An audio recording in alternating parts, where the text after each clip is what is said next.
The last few years has seen many of us just having a little bit too much life happening to us. And, we're all individuals. So what I find really big to deal with for me can be really trivial for someone else and kind of vice versa. And I wanted to talk a little bit about some ways to steady ourselves when it's just a little bit too much. Okay, so not coping shows up differently in all of us. It can show up as things like frustration and anger, really highs and lows, like, I'm good. No, I'm not good.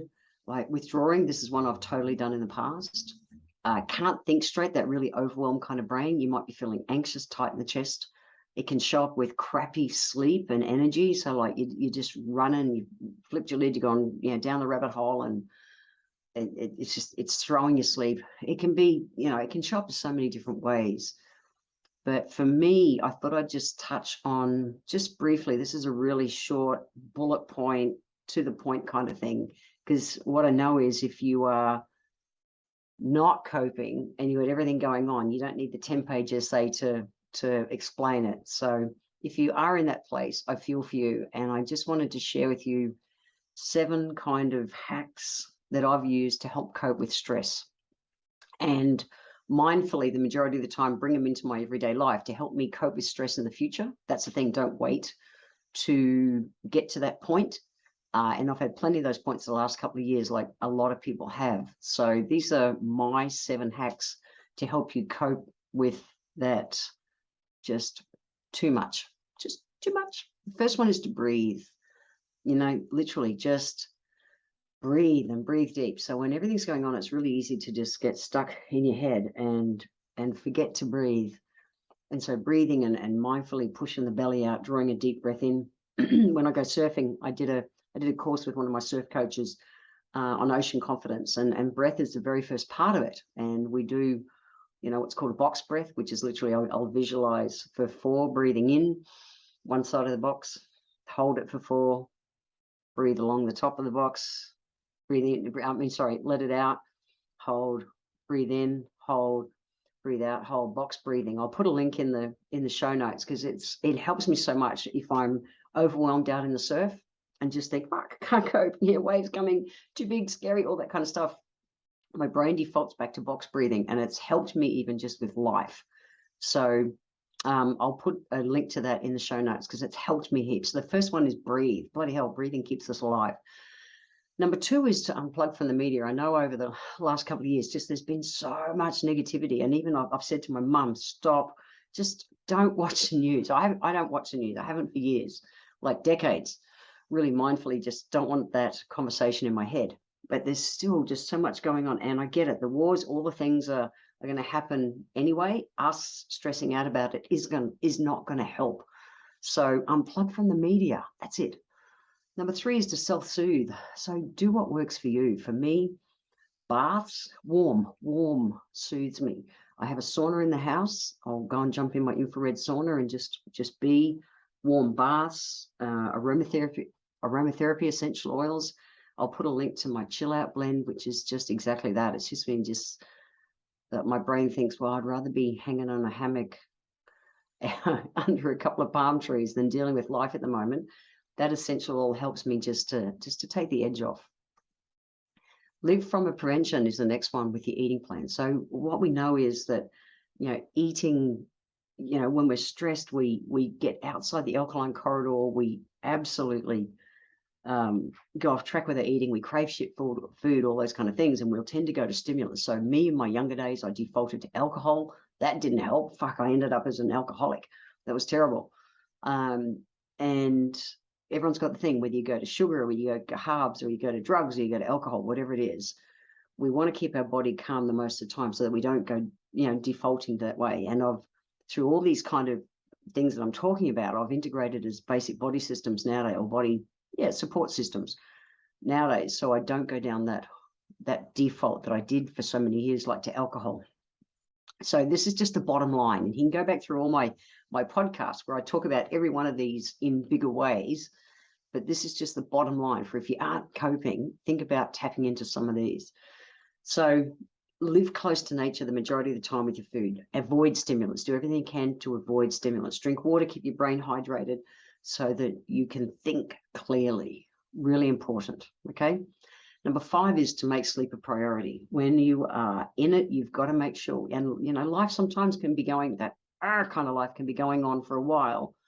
So sleep being a priority, there's nothing more important you will do all day. Being disciplined with sleep is the biggest thing I've done in my life the last 30 odd years. And I've done 3 or 4 long podcasts just on sleep. Go back and check them out. But adaptogens are a huge part of what I do. And again, go and find the podcasts on adaptogens. I give you every answer when you need the long version. If you're in overwhelm at the moment, go and grab a bloody sleep.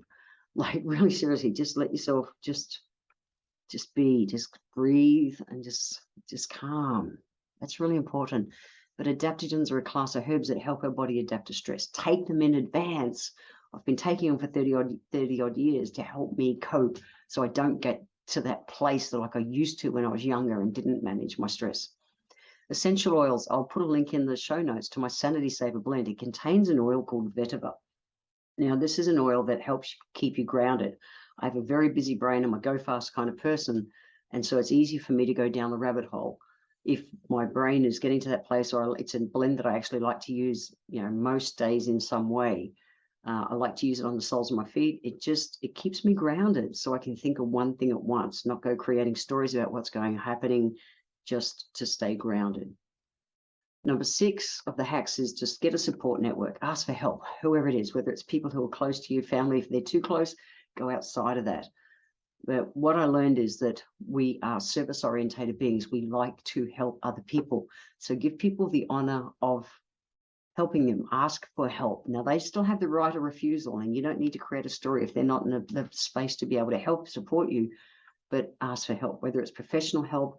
And I'm going to put some links in the show notes to things like everything from Beyond Blue to Lifeline, the Black Dog Institute, whatever it is. But get help. And then the other one, really most importantly, is to just keep swimming. Dory said it best in the Nemo movies, and that's just keep swimming. Just keep moving forward. When I walked the Camino back in 2014, I walked 800 kilometers across Spain. I reached a point where I couldn't cope. I got it still in my body. That's amazing. That's years ago, but I can feel that in my body right now. Like, I just reached a point I thought, fuck, I can't take another step. And took everything in me. Wow, that's triggered me right there in an instant. That's amazing. That is not finished with in me. But I just thought to myself, I just have to, one step at a time. I can't even think how I'm going to do the next 10 Ks today to get to the next town. I just had to take one step. I just had to keep swimming. Just this step. Just think about, just take this one step. And then the next time, just take the next step. And it's important. We just have to keep moving forward, and then we'll move through it. But we've got to keep moving forward. So the 7th one of the hacks to help you cope with stress is to just keep swimming. Just think of Dory. Just keep swimming, swimming, swimming. Just keep swimming. It's helped for me. So look, there's so much information out there in the world that's free on coping with stress. These are the bottom line 7 things that I do for myself to help me when there's too much life going on. I hope it's been useful. Track down some of my previous episodes. There's a ton of information in them. So healthy life hacks for this episode, pretty simple. If you've had too much life happening, have a look at that list of 7. Go to the show notes and have a look at the list of 7 and see which one you can try on. Just one. Don't try and do them all. Just do one. And then healthy life hack number 2 is to think about coming from a place of prevention to help you handle life in the future when it's a little bit too much. What I know is if we can keep our bodies physically and emotionally in that place where it's not such high extremes, and we've got these support systems set up, we won't go into such a place of helplessness maybe in the future. So if you want to check out the show notes, head over to www.healthylifehacks.com.au. I will have links to the adaptogen tonics that I use. I'll have links to the couple of essential oil blends I have mentioned, as well as some very cool support networks. Look after yourselves, guys. Look after yourselves.